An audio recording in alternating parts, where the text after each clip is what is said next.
This is Eyewitness News Up Close with Bill Ritter. I have Channel 7 News here, sir. You're going to be on camera. Because this is my house. You are here illegally. Such a maddening situation in Queens. A homeowner confronting squatters living in her house, and our cameras capturing it all. It was the homeowner that ended up in handcuffs. This 7 on Your Side investigation going viral and has raised a whole lot of questions about laws intended to protect squatters and not homeowners. This morning, a closer look at the growing problem with squatters, a New York lawmaker trying to change the law, plus an attorney answering questions about the rights of homeowners in these types of disputes. Good morning. I'm Mike Marza, in for Bill. And we begin with this squatter standoff. You don't know the law. Yeah, there's laws. You shouldn't be trying to steal my house. Yes, you are.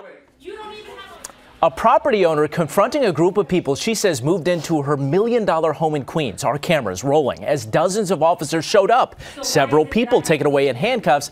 One of those people included the homeowner, taken away in cuffs. Investigative reporter Dan Kraut joins us now with more on what happened. You were there as this all played out. It is just mind-blowing that this can happen, and it did happen, and it's not an isolated incident. Imagine how this homeowner feels. Squatting is a huge growing problem. I received dozens of tips from viewers about this in just the past few weeks. I went to do what I thought was going to be a routine interview. Instead, we capture what police and property owners are dealing with on a daily basis.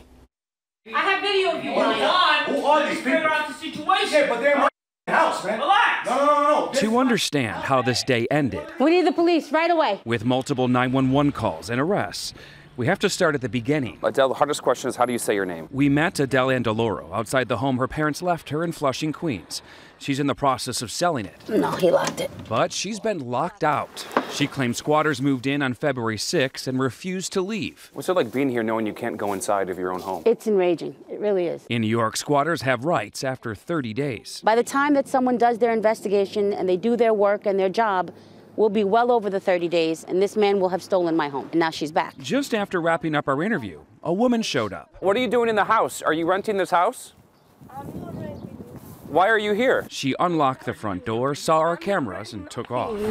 It's open. Let's go in the house. It's open. Adele and her daughter, with the property deed in hand, went inside. This is my furniture. These are my curtains. She didn't just find her belongings inside. There's a man sleeping right there. Get out of my house. She found 2 men. How long have you lived here? I moved in about 2 days ago. They've called the police on me, and I've called the locksmith. I didn't come in illegally. The door was open. Police started interviewing neighbors and looking for documents. Do you have something that shows that you've been here for more than 30 days? They took the man who told me he had been renting for 2 days out in handcuffs They got one out. and escorted the other guy off the property. Now you're afraid to come out. I'm not coming out. This house is empty. This is my home. My locksmith is on the corner waiting to change my locks. And that's not fair. It's not fair that I, as the homeowner, should be having to go through this. How you doing? Minutes later, a locksmith showed up, but police gave her a warning before they left. I may end up in handcuffs today if this man shows up here and says that I have illegally evicted him. I said to them, let him take me to court the way I've been told to take him to court. But today, I'm not leaving my house. Less than 10 minutes after police left and the locks were changed, That's not going on. the man who claims to be the one actually leasing the house shows up. Call the police again. With the other guy, police took off the property. Do you see this? This guy just literally broke down my door, broke through myself and my daughter to get in here. This guy just forced himself into my house. No, he did not. Yes, he did. No, he did And not. so did you. Ma'am. You broke through the front door. Officer. The man called the police on her. So why is it that I have to leave and he doesn't have to leave? Because technically he can't be kicked out. We need to go to court. They consider this a landlord-tenant issue. And by law, it has to be handled through the housing court, not with police. If you own this house, you would not want her inside. I don't own the house. I don't own this. Exactly, Yes. she does. Yes, but then once again, you should know how the law works. I do know how it There's- works. There's rules to the as you got to go to court and send me to civil court. He says he signed a lease in October, but wouldn't tell us with who. I got proof longer than that. Show us the proof. But who are you for me to show? I showed it to cops. Dan with Channel 7 News. If you don't want to show it, you don't want to show it. Proof. Come here, brother. I like that. I would like to see it. He didn't show me a lease. This is a bill. A bill for work he says he had done to the house. He didn't show police a lease either. The police department doesn't have the lease? No. He's got no documentation. Just bills. So Adele, you're getting arrested right now? Being arrested For what? for being in my own home. And where's your lease? She's fighting the house. It's not her house anymore. My deed is current and legal. Arrested for unlawful eviction. She changed the locks on a man who claims he lives there. So how does this all end then? When do you leave? The way it ends is either she pays me my money that I put into the house, pay me the money, and I'll leave, or send me to court, and we deal with the judge in court. It's that simple. It's actually not that simple. It can be a very long process. Mike, do you know how long it takes right now to get a resolution in an eviction case in New York City? About 2 years. I mean, so then you have to sit there and just wait and wait. Meanwhile, the bills are piling up. In this particular case, I don't understand. She has the deed. She has the paperwork. He does not, as you were looking through his phone. So why can't he be arrested for trespassing at that point? That's the number one question, and that's the number one question that Adele had. But anytime someone uses the word tenant, saying, I am a tenant of this establishment, even though they have no paperwork, the proof is on the homeowner. And the homeowner in these cases, listen to this, they cannot change the locks, they can't remove your belongings, they can't even shut off the utilities, or they could be arrested because it becomes a landlord-tenant issue. And just then, police have to send you to legal court. Well, clearly, this is a loophole with a law that was intended to protect tenants in this city that so often have been taken advantage of. But this particular squatting situation, it is not unique to just this particular woman. You brought us a story a couple of weeks ago of this family in Queens. We're talking about a $2 million home there. What played out? Yeah, the Landa family, which is what started all of this. When I first reported on that story, the accused squatter wouldn't talk to us on camera at the time, but we did end up catching up with him and his attorney outside of the courthouse. Take a look. We want to talk to your client. It's his face and his name that's out there. That's all we're going to say for now. He's the man accused of squatting in the family's $2 million waterfront home in Queens. The Landa family bought it back in October and haven't been able to move in. Nothing you want to say, Brett? Nope. My client's not going to say it. Brett Flores isn't talking, directing all of our questions to his attorney. I can't give you the whole story. Flores used to work for the former homeowner as a caretaker, was paid $3,000 a week until the owner died in January of last year. The house then went on the market and the Landas bought it. No agreement, no lease, nothing. He is just technically an ex-employee. He worked for the guy that passed away, and that's it. The Landas say they had no idea the problem they were inheriting. So you go figure. My house, my keys, we paid for it. The Landas are suing Flores in court, trying to get him evicted. Meanwhile, he's suing them for harassment. Flores claims he has audio recordings that will help tell his side of the story. Recordings he hasn't released to us or to the court and won't say what's on them. The revelation will turn this narrative on its head. The homeowner, the Landows, are not victims in this case. He gave no proof as to why. But it was listed for $2.6 and they bought it for $2 million. Regardless of what they paid for the house, they have the deed to it. Why is your client still inside their home? Because I'm suggesting there's a connection and story behind the reduction in sale price. And we'll give a more detailed response in a later date. We paid exactly what the bank had asked for. So we didn't get a bargain. It was true to the money, to the number, and the condition of the house. This case most likely won't be resolved anytime soon. The next court date for this case isn't until next month on April 18th. And Mike, the judge said to Brett Flores, you have alleged audio recordings that help prove your side of the story. He was supposed to produce those about 2 weeks ago in court. He never did. Yeah, a lot of holes on his side of the story for sure. Other states are dealing with this too. Georgia, you and I used to live in Florida. That was a huge problem in Florida. What is going on in other states? And it still is. Both the House and the Senate in Florida just passed a new bill over the past few weeks, making it easier to evict squatters. Basically, you can call the sheriff's department. The sheriff will get the squatter out of your house. It circumvents going through the long court system. Like we know in New York, it can take 20 months. Great work. And we know this is not over, as you are still getting more tips on other situations, so we'll follow it closely. Literally about a dozen just in the past 24 hours.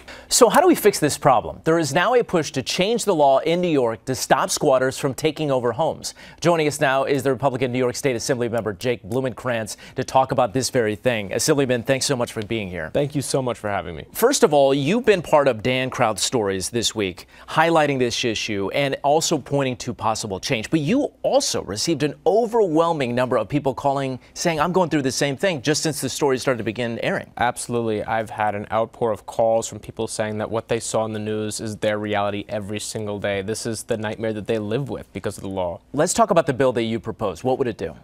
It would simply define what a squatter is within the law, and then it would exclude them from being a tenant, and thus these cases wouldn't have to go through the lengthy process in the courts, but would simply be resolved through the law enforcement mechanism.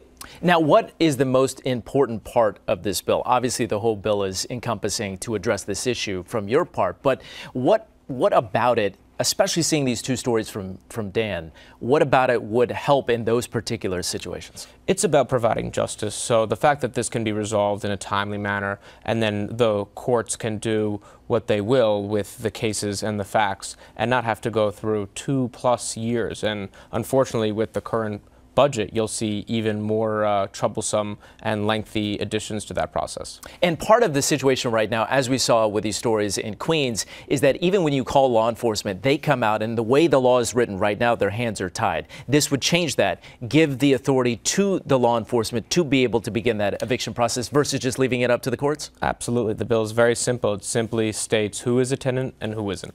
When you're watching these stories, it's hard to believe anybody would be opposed to that. So it's really kind of a caveat. They're not opposed to these particular situations.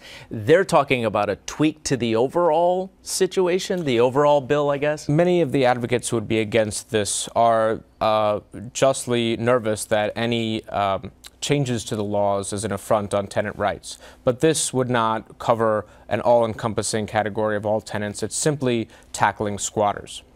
Part of the frustration, I think, from the actual homeowners in the stories that we've profiled recently is the number of months it takes just to get in front of a judge. So it's one thing to say, okay, you have to go through the court system, but to know that that could take 20 months in a lot of these cases. Would this bill expedite that? Could you file an emergency situation to be able to go through quicker? It would expedite the process in the sense that you wouldn't have to go through the same civil court process that you do now. After the backlogs during COVID, the lack of judges, the courts are packed, and it's really difficult to get a time, and you can get stays and judgments. It's very lengthy process, and we need to find a way to eliminate that. We only have about a minute left, but I am curious. I mean, you've been touched by this personally because of your constituents, but also you see the situation really taking advantage of the little person out there, the person, the mom and pop, who has just a piece of property. It's not like somebody who has 500 units in a building. Is there a part of this that resonates with you too, because you've seen what it has done, especially with the Douglaston situation, where you have this home in a family for so many years, and the thought of that being taken away over some loophole? Yeah, I mean, that family, my heart breaks for them. They have a child with disabilities, and they want to find a place for them and him, and they can't do what they hope to do, which is have a family with a home. And all we're looking to do is provide that for so many New Yorkers. Final question. Why do you think this is happening more and more now? I think it's multifactorial. We have a housing crisis as well as these issues with the law. We also have a cost of living crisis here in New York. And I think we as a legislature need to tackle all three without providing such an injustice to many property owners in the state. Bill's in committee now. We expect to learn more by June? Yes. Okay. I hope to have an answer for you soon. We'll watch it closely. Assemblyman, thanks so much for being here. Thank you so much. Let's talk about how this is impacting so many families out there. What are the current laws? How are squatters legally moving into these homes? And what can landlords do right now to protect themselves? What can homeowners do to protect themselves? Joining us with some answers is attorney Chad Karp. He practices this particular type of law. So, Mr. Karp, thanks for joining us here because we really want to pick your brain on what to do. First up, if you are one of the homeowners in these stories, and you don't want to be in that situation, and so say you're watching this story saying, hey, I have a piece of property, what can I do right now to prevent this thing from happening to you? Well, I think one of the most important things at this point is that if you're going to be a homeowner, but an absentee homeowner, what you need to do is just not be a passive one. You cannot be oblivious to what is going on in your property. Put up cameras. They're not expensive. Put up, employ a management company to come and periodically do routine inspections at your facility. Yeah, that's what you have to do, because at the end of the day, if someone breaks in, you need to have sufficient evidence so that you can present that to the police to say, look, this is not someone who is in there with permission. This is someone that broke in. Here are pictures. Here is video showing when they broke in. showing it's a recent event. They're essentially trespassing and not squatters, even at that point. Let's dig into the details, because how did we get to this point? Tell us about this law. Describe what the intention was at the beginning and now how some of these squatters are taking advantage of this loophole. Okay, so in 2019, New York State passed a law that basically made self-help evictions illegal. They piggybacked on a New York City law that was already in place for almost 30 years. And in essence, how did we get here? There's a lot of public policy arguments for it. And first, it's ensuring that people are not removed from their homes without due process. It's trying to avoid adding to the homelessness crisis. It's trying to avoid any breach of the peace. And at the same time, the intention is to prevent landlords from enjoining landlords from engaging in harassing or threatening conduct of tenants that legally have the right to be in their premises. So that's how we got here. It's those public policy arguments. But the problem is there are catch-all exceptions that basically say that any use of threat, any use of potential violence, any conduct whatsoever that would interfere with someone's right to occupy their own dwelling would end up being considered a violation of this law. And the laws are substantial as far as the fines. There's criminal implications. So what ends up happening, and there are exceptions to this rule, which is basically trespassers and squatters. But the entity, or the individuals that are trying to make that determination are the police often. And the problem is that when they go and they respond to a call at these facilities or at these homes, it is their primary job to assess, is a crime being committed?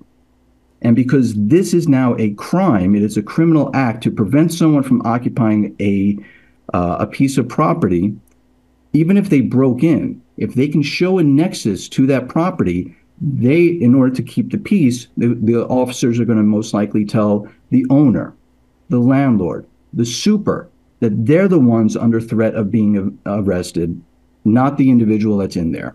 They almost all the time will tell the homeowner, you know what, go to housing court. That's where your recourse is.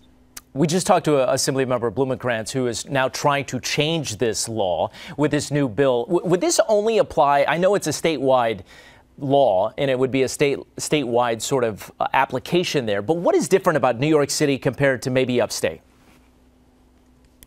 Well, New York City's had this law in place for virtually 40 years. And the reason for it is, I would suspect that it's now here, or that it's now everywhere else, but here is primarily because the majority of people that live in New York City are tenants. And therefore, the laws are and have always been catering to leaning more towards the tenants when it comes to tenant protections. Obviously, there's been a housing crisis. There's a homelessness crisis. The laws here that are passed in order to avoid those. As I mentioned before, the issues of public policy really do dictate trying to protect someone's home and not throw them out. And unfortunately, the system doesn't necessarily protect when it's the reverse situation. We know how much interest these stories have generated just in the past couple of weeks. You in this type of law, have you seen a dramatic increase in the past few months? And what do you expect to happen if tweaks are not made to the current situation? Well, definitely tweaks have to be made to the current situation. There's no doubt about that. Whether it's training police or retraining police as far as and even possibly giving them limited qualified immunity so that when they do make these calls, they have a little bit more discretion to make the determination as to whether or not the person is a trespasser, a squatter, or if that person really has been able to show a true nexus to the property. That is first and foremost. But as the Assemblyman pointed out, there is a problem with the courts. There is a problem with the system because when landlord-tenant court first opened up, years and years ago, it was intended that landlords and tenants would be able it would give them a forum for an expedited course on their issues. But over the years, and certainly after the 2019 laws, when these laws came into effect, over the years, what used to take 3 to 6 months to go from beginning and inception to completion now is taking, as you've mentioned and as you've reported, a year, 2 years, more than that at times. Those are the types of cases that end up having that hurt the homeowner. Well, now there is one exception, and I do want to point that out. The one exception that from the 3, 6, 12, 24-month cases is when a tenant or an occupant brings a case against their owner saying that they were illegally locked out, essentially trying to enforce this law, the law that in 2019 has passed. Those illegal lockouts, and even during COVID, when everything has slowed down, those are typically in front of a judge within 2 to 3 days, and they're generally resolved within a week to 2 weeks. That compared to a squatter case, which a landlord would have to bring if they actually started a case against a squatter, which is taking upwards of 2 years to complete, landlords aren't even in front, or homeowners aren't even in front of a judge within 3 to 6 months. It's so frustrating. Well, that has to change. So my suggestion, and I absolutely applaud the legislation that's going forward. I know they tried to do it a decade ago, but at the very least, provide an equivalent vehicle for homeowners while balancing the public policy concerns, but provide a similar vehicle or an equivalent vehicle that the tenants have when they're saying that they're illegally ousted. And if the owners knew that they would have the ability to get in front of a judge within a week, maybe they wouldn't take the next step and try to exercise self-help. We'll see how it all plays out. We appreciate your perspective, Chad Karp, practicing in this very thing that we are talking about. Mr. Karp, thank you. Thank you so much. Thank you for having me. Just ahead, New York City's economy. Where are we 4 years after COVID? And the return to offices in Manhattan, is that happening? We're going to talk to Catherine Wild from the Partnership for New York City, coming up next. So how is New York City's economy doing 4 years after COVID? How are businesses dealing with the growing concerns about crime in the city? Joining us to talk about all of that and more, Catherine Wild, President and CEO for Partnership for New York City. Thanks so much for being here. Thank you for having me. I'll never forget, I was standing 4 years ago in the middle of Times Square, the crossroads of the world, and it was so quiet. And all you could hear was the wisp of a broom from somebody out there just trying to clean up. It was a weird time. Fast forward 4 years now. Have we fully gotten, you see Times Square, people are there, but the businesses, the office buildings, the subways, especially on Mondays and Fridays, not as busy as I remember before 2020. Where are we now? Well, if you want to talk about Times Square, they have more businesses there today than they had pre the COVID. So in fact, we are back in many respects. Now, some of those businesses are illegal marijuana smoke shops, and that is not something that people are happy about. So we have some problems, some social quality of life problems that have come up since the pandemic that have really disrupted the city in other ways. Right. But our economy, just going back to that for a second, our economy is up more than 4 points in terms of economic output. Since 2019, we are the strongest economy that we've ever had, over $1 trillion in economic output, over 1.3 million private sector jobs, 44,000 new businesses created in the city in the last 2 years. We're in good shape. Well, so let's talk about that, because when you look at the skyline of New York, all the big buildings, right, especially in Midtown, those buildings are not full. What do we do with these buildings? Where are we with commercial real estate vacancies, and where do these businesses plot that to go as we move forward? Well, again, the new buildings that you see in Hudson Yards or One Vanderbilt, those new buildings are full. The World Trade Center, they're doing very well, getting higher rents than ever. It's the older buildings, and that's because companies, employers want to have a great office space for their people to come back to. So we're really trading up in the real estate market. We've built in the last 5 years over 20 million new feet of commercial office building have opened. So what happens to the old buildings? Well, we're working right now with Albany to hope they'll give us the flexibility to convert a lot of those old buildings to residential, or to build on the sites of those old buildings at a density that's economic, so we can get some more housing, particularly some more affordable housing in the city.